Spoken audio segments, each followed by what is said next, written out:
बिस्मिल्लाहिर्रहमानिर्रहीम नहमदु व नसल्ली अला रसूलिल करीम।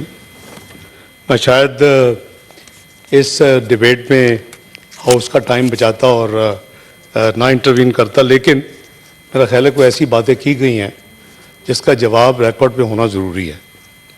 सबसे पहले जहाँ तक डिवैल्यूएशन का ताल्लुक़ है रुपये का, और फिर उसके जो नतीजे में तबाहियाँ हैं, मसलन महंगाई जो होती है, फिर महंगाई को काबू करने के लिए मॉनेटरी पॉलिसी ट्रिगर होती है, स्टेट बैंक इंटरेस्ट रेट को बढ़ाता है।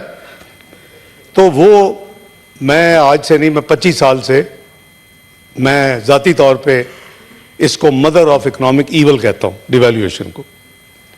ये दूसरी एक हकीकत है, we are not Federal Reserve और बैंक ऑफ इंग्लैंड कि हमारे पास अनलिमिटेड रिजर्व हैं।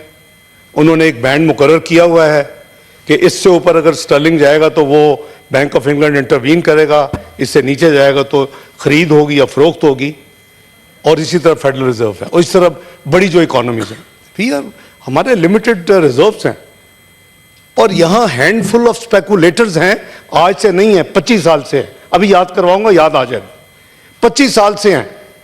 फॉर द स्मॉल गेन्स, उस जमाने में भी करोड़ों, अभी अरबों, वो मुल्क के खरबों, हंड्रेड्स ऑफ बिलियंस का नुकसान मुल्क को बचाते हैं, सिर्फ अपने स्मॉल गेन्स के लिए ना बचे। अब ये 3 दफ़ा मैं तजर्बा कर चुका हूँ, और 98-99 से मैं शुरू करूँगा। अगर याद हो, सितंबर 1998 डेटोनेशन के बाद जो हालात थे, मैं भी उसमें कॉमर्स मिनिस्टर था, तो 69 पे एक दिन मिड ऑफ द डे में डॉलर पहुंच गया। ऑफिशियल रेट जब डेटोनेट हुई तो करीबन 51-52 के दरमियान था, और जो क्लोजिंग थी वो आज भी आपको स्टेट बैंक से उसका रिकॉर्ड, चूंकि डेली क्लोजिंग का है, 67 पे हुई।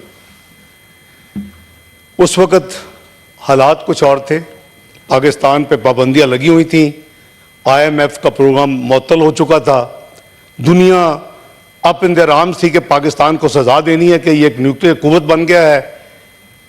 हमने $5 अरब की इनको पैकेज भी ऑफर किया, लेकिन खुदा का शुक्र है कि मियां नवाज शरीफ साहब ने जुर्रत का मुकाबला किया और उस $5 अरब को ठुकरा कर पाकिस्तान को नाकाबिल तस्खीर एक यानी सिक्योरिटी के हवाले से मुल्क को एक मजबूत कुव्वत बना दिया। वो बड़ा मुश्किल फैसला था। मैं उस फैसले में उनके साथ था। 28 मई को नेशनल डिफेंस यूनिवर्सिटी जो आज है, उसको नेशनल डिफेंस कॉलेज था, और जनरल जहांगीर करामत ने प्रेजेंटेशन दी थी कि हमारे पास कौन से आर्मामेंट्स हैं और हमारे पास कौन सी डिफेंस की चीज़ें हैं और हमारे नेबर के पास कितनी चीज़ें हैं। हमारा तो उस वक्त भी बहुत बड़ा फ़र्क था। अगर वो हम ना करते तो we would have been exposed to any danger in future, particularly after 9/11।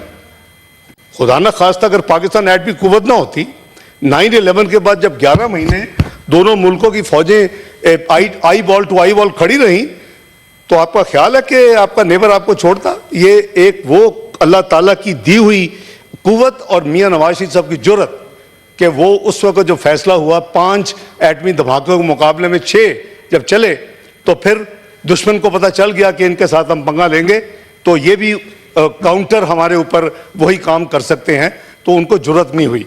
और हमने देखा कि उसके बाद इंडिया का प्राइम मिनिस्टर चल के बाई बस पाकिस्तान में आया, और उसने कहा, पहली दफ़ा पाकिस्तान के एग्जिस्टेंस को मीनार पाकिस्तान के नीचे कबूल किया, और उसके बाद ये कहा, वो आज भी हिस्टोरिक डॉक्यूमेंट मौजूद है, कि हम तमाम मसाइल अफ़हाम व तफ़हीम नेगोशिएशन के ज़रिए हल करेंगे, बशमूल कश्मीर इशू के।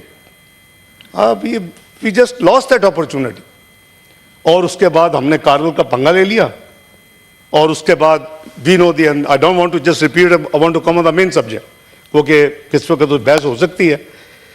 तो ये जो डिवैल्यूएशन का मसला है, ये एक बड़ा सीरियस मसला है, और मैं इसको मदर ऑफ इकोनॉमिक ईवल समझता हूँ, समझता था, समझता हूँ और समझता रहूँगा जब तक मुझे कोई आगे कन्विंस ना करे कि ये नहीं है। और करीबन regardless of the reasons and the little bit blame game, हर एक इस पे इत्तेफाक कर रहा है कि एक स्टेबल करेंसी ही किसी मुल्क में तरक्की का बायस बनती है। ये तमाम जो मिडिल ईस्ट के ममालिक ये बेवकूफ़ हैं। इनकी 40-40 साल से एक ही करेंसी की वैल्यू चल रही है। इनका ऑयल रेवेन्यू जो आता है $17 का भी पर बैरल रहा है और $130 का भी पर बैरल रहा है, लेकिन उसकी करेंसी के जो रेट्स हैं विज़ा विज़ दी डॉलर और स्टर्लिंग वो तो नहीं बदले। तो मैं समझता हूं कि ये एक ऐसी डिबेट है जिस पे अगर आप माजी देखेंगे और वो 69 जो डॉलर था जब उन पे क्रैकडाउन किया गया, I am using the word crackdown, I was given the responsibility, I got the finance ministry as well first time in 1998, 6 नवंबर 1998 को the $69 within a matter of few weeks came to 51, 80, 52 और उसके बाद कू वाले दिन तक वो 52 rupees था and it was totally stable. Number 1। Number 2, 2013-14 पे आ जाते हैं फास्ट फॉरवर्ड। कोक के दरमियान हमारी गवर्नमेंट नहीं थी, एक मिलिट्री डिक्टेटर रहा, फिर पीपल्स पार्टी की गवर्नमेंट आई, फिर क्या हुआ? आनन फानन 100 पे करीबन छोड़ा पिछली गवर्नमेंट ने और देखते देखते वो चंद महीनों में 100 ओपन मार्केट 114 और इंटर बैंक मार्केट 111 पे चला गया। एक पिंडी के सियासतदान ने चैलेंज किया हुकूमत को कि अगर ये 100 पे के करीब आ जाए तो मैं अपनी सियासत छोड़ दूंगा सारी जिंदगी के लिए। वो पार्टनर था हमारे साथी जो अपोजिशन में बैठे हैं उनकी जमात का, और आपने देखा कि वो 100 पे आया और 4 साल उसके बाद 2014 onwards Pakistan currency remain stable at 104.50 around that, जो चंद पैसे ऊपर चंद पैसे नीचे। आज आप अभी 12 दिसंबर 2017 ब्लूमबर्ग अभी करें, आपके पास फोन मौजूद हैं, क्या लिखता है ब्लूमबर्ग उस वक्त? Pakistan currency has been more stable rupee in the South Asia since 2014 except recent slide. मैंने एंड ऑफ अक्टूबर में मैंने मिनिस्ट्री का चार्ज छोड़ा और मैंने फॉर्मली 21 नवंबर को आई रिजाइंड। उसके बाद ये दिसंबर में स्टार्टेड मूविंग फ्लेक्सिबिलिटी। मेरे एक भाई ने कहा कि जी इंटरवेंशन, उस वक्त मैं एज वजीर खजाना, ये एक बड़ा स्टैंडर्ड इनका एक था उस वक्त, क्लेम कह लें ब्लेम कह लें, मैं ब्लेम गेम में पढ़ना तो नहीं चाहता, इसका जवाब देना जरूरी है कि जी मैं $2 बिलियन अ मंथ मैं इंटरवीन करता हूं मार्केट में टू कीप द 104 पे रखने के लिए। भाई आप 42 महीने हुकूमत में रहे हैं तो आपके तो मेरे $84 बिलियन के रिजर्व होने चाहिए, आपने तो इंटरवीन नहीं किया बकौल आपके। Your information is totally political bias, wrong and you can verified with the State Bank of Pakistan. Number 1। अब जहां तक सेंट्रल बैंक का ताल्लुक है, to the certain degree they do intervene, हमारा भी करता है अपनी कैपेसिटी के मुताबिक। उसे इतना पैसा नहीं है कि वो बैंक ऑफ इंग्लैंड और फेडरल रिजर्व और बैंक ऑफ जापान की तरह इंटरवीन करे। मैं अपने भाई को ये चैलेंज दे के कह रहा हूं कि ये चेक करें, सवाल दें कि 2013-17 में कितनी इंटरवेंशन स्टेट बैंक ने की, हालांकि फाइनेंस मिनिस्टर से कोई ताल्लुक नहीं है, और 2018-22 before they left the government कितनी हुई। They will be amazed to see कि इनकी इंटरवेंशन ज्यादा थी जब इन्होंने 180 से 152 पे लाए। तो भाई प्लीज बात करने से पहले आप फैक्ट्स को वेरीफाई कर लिया करो। You are most welcome to put a question, get the answer from state bank के 2013 से 2018 या 17 कितनी इंटरवेंशन की स्टेट बैंक ने, नॉट द गवर्नमेंट, एंड 2018 से 2022 कितनी, आपको पता चल जाएगा।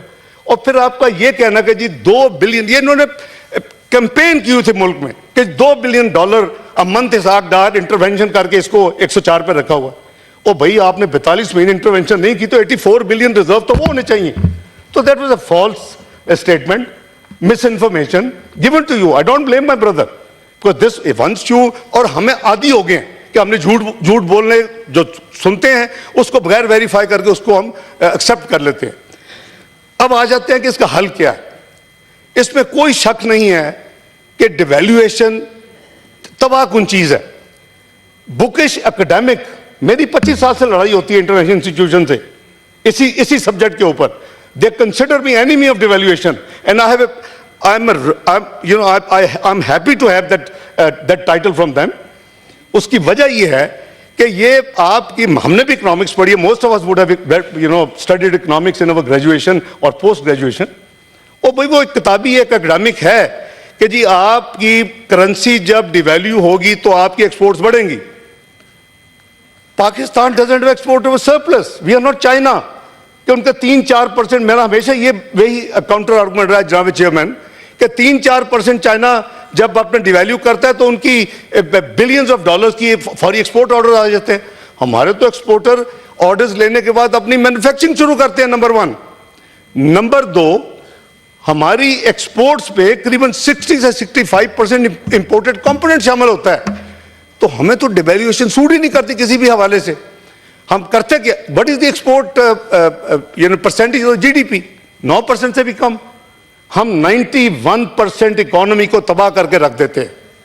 ये जो बिलीवर हैं जो आके हर वक्त टीवी के ऊपर उस वक्त कहते हैं जी 104 पे हिलने नहीं दे रहा है, इसहाक डार 104 पे, आज आज वो रोते हैं, आज वो गायब हैं, सूडो इंटेलेक्चुअल्स। क्योंकि कितनी एक्सपोर्ट बड़ी, नई गवर्नमेंट आई उसने गोला छोड़ दिया, and I don't blame them. ये नंबर फिर करेक्ट कर दूं, I think my honourable colleague has wrong information. 104 पे मियां नवाज शरीफ साहब ने छोड़ा और मैंने छोड़ा। 114 और 15 के दरमियान शाहिद खाकान अब्बासी ने छोड़ा। और to be fair to the caretaker government, उन्होंने 144 पे नहीं छोड़ा, उन्होंने 124-50 पे छोड़ा। सो 10 रुपए की डिवैल्यूएशन शाहिद खाकान अब्बासी के जमाने में हुई, 10 रुपए की डिवैल्यूएशन केयर टेकर, अभी जो फाइनेंस मिनिस्टर है ये उस वक्त केयर टेकर फाइनेंस मिनिस्टर 2018 में शमशाद साहिबा।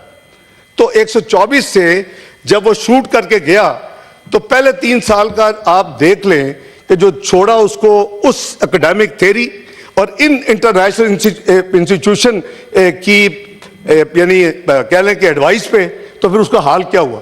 3 पहले साल में $800 मिलियन की सिर्फ एक्सपोर्ट हमारी बढ़ी 2018, 19, 20। और उसके नतीजे में हमारा loans in terms of dollars about $20 billion का इजाफा हो गया। 1 रुपए से करीबन $100 अरब का पब्लिक डेट का इजाफा होता है। ये जब हमने हुकूमत छोड़ी थी $70 अरब डेट था। जब अगली हुकूमत ने छोड़ा 20-22 में तो ये $100 अरब पे डेट है। उस वक्त डेट एंड लाइबिलिटी जो थी वो करीबन $100 बिलियन करीब थी, अब वो $130 बिलियन के करीब है। तो बात यह है कि इसका हल हमें बैठ के एपॉलिटिकल होकर सोचना चाहिए। ये बिल्कुल तबाही का रास्ता है। अब हमें वापस आते हैं कि सितंबर 2022 में भी अब अपने लीडर को कहना पहले पैसे वापस लाए, ठीक है? If you want me to detail I can expose him to the nth degree and you will be ashamed, so don't please interrupt while I'm speaking. जी प्लीज नो क्रॉस टॉक। बात यह है कि जनाब चेयरमैन, ये हमारी हालत है। We are talking the most serious subject of Pakistan. We have suffered, लोग मर गए हैं। इसकी वजह से कीमतों में 3 गुना इजाफा हुआ है दिस फ्लॉड पॉलिसीज की वजह से। और मैं किसी को ब्लेम नहीं कर रहा, मैं करेक्टिव एक्शंस की बात कर रहा हूं, लेकिन उसके लिए भी लोग सुनने के लिए तैयार नहीं है। हमारी आदत है कि हमने हर चीज से सियासत कर रही है, करें ना, लाएं। 84 बिलियन कहां से आपने सेव किया? Call the State bank here, I challenge you कि कितने पैसे हमने इंटरवेंशन किए, कितने पीटीआई में किए। You will find the number is higher. You have done 7 to 8 billion. अब हमारे जमाने में स्टेट बैंक ने 5-5.5 बिलियन की इंटरवेंशन की है। यू थिंक कि मुझे नंबर्स ना नहीं पता? तो मैं अर्ज कर रहा हूं कि ये जो, please this is no way. जी please, there should be order in the house. ये हम सारी रवायात को छोड़ रहे हैं। जब लीडर ऑफ द हाउस या लीडर ऑफ द ऑपोजिशन बोलता था लोग सुनते थे। जी please order in the house. जी तो मैं गुजारिश ये कर रहा हूं जनाब चेयरमैन कि पाकिस्तान का ये जो 16 महीने का मामला था, ये मैं I don't want to be again political, ये पाकिस्तान की इकोनॉमी को ठीक करने का मामला नहीं था। द इंटरनेशनल कुव्वतें were up there in their arms using these IFIs to make Pakistan default। आप ये इस नई हुकूमत ने मुआहदे से इनराफ नहीं किया। I think get out of the house. ये क्या तरीका है बात करने का? मैं आपकी बात हमेशा सुनता हूं। जी प्लीज सेनेटर साहब, आप अपनी बारी पे बात करें। बात ये है कि हमें मिल के, मैं समझता हूं कि बड़ी वाइज बातें हुई हैं। अगर उस पर इंफॉर्मेशन का गैप है उसको ठीक कर लेना चाहिए। और सही इंफॉर्मेशन के साथ हमें बैठ के इसका हल निकालना चाहिए। ये मैं समझता हूं कि इसका एक सोल्यूशन है, और वो है रियल इफेक्टिव एक्सचेंज रेट। आज भी पाकिस्तान का रियल इफेक्टिव एक्सचेंज रेट, मैं नहीं कह रहा, ये मैं जब पिछले साल सितंबर 22 में ये 199 था, जब मैं कहता था इसको 200 से नीचे होना चाहिए। मई 2023 पे ब्लूमबर्ग के इकोनॉमिस्ट ने आर्टिकल लिखा कि पाकिस्तान की करेंसी 14% अंडर वैल्यूड है because of political instability and IMF के मुआहदा जो नहीं हो रहा था। और उसके नतीजे में जनाब चेयरमैन, उसके नतीजे में आप कैलकुलेट अगर करें तो 244 से 250 के दरमियान इसकी रियल वैल्यू है। आज भी it is under valued Pakistan की करेंसी, लेकिन हमें मिलके इसको बिल्कुल टेकअप करना चाहिए। इसको हमें मॉनेटरी पॉलिसी, चूंकि स्टेट बैंक की जिम्मेदारी, जो एक्सचेंज रेट मैनेजमेंट है वो भी स्टेट बैंक की जिम्मेदारी है। हमारी पिछले 2-3 साल में हमने मादर पिदर आज़ादी दे दी है अपने कुछ अदारों को, उनको आप हाथ नहीं लगा सकते। ये हैंडफुल ऑफ स्पेकुलेटर्स हैं। ये जो तारीफ कर रहे हैं ना, बिल्कुल ठीक तारीफ कर रहे हैं कि अभी कैसे ठीक हुआ है। वही साग डार का फॉर्मूला 98-99, वही साग डार का फॉर्मूला 20-13-14। ये लातों के भूत बातों से नहीं मानते। आपकी C कैटेगरी बंद हुई है, आपकी B कैटेगरी बंद हुई है एक्सचेंज कंपनीज की, आपकी एक कैटेगरी रह गई है, उसके ऊपर मॉनिटरिंग हो रही है। डोंट थिंक ये ऑफ द कफ आ गया है। अच्छी बात है, Pakistan we should all support these things. तो बात यह है कि आज भी पाकिस्तान की करेंसी अंडर वैल्यूड है और इसको मजीद इंप्रूव होना चाहिए मेरे नज़दीक।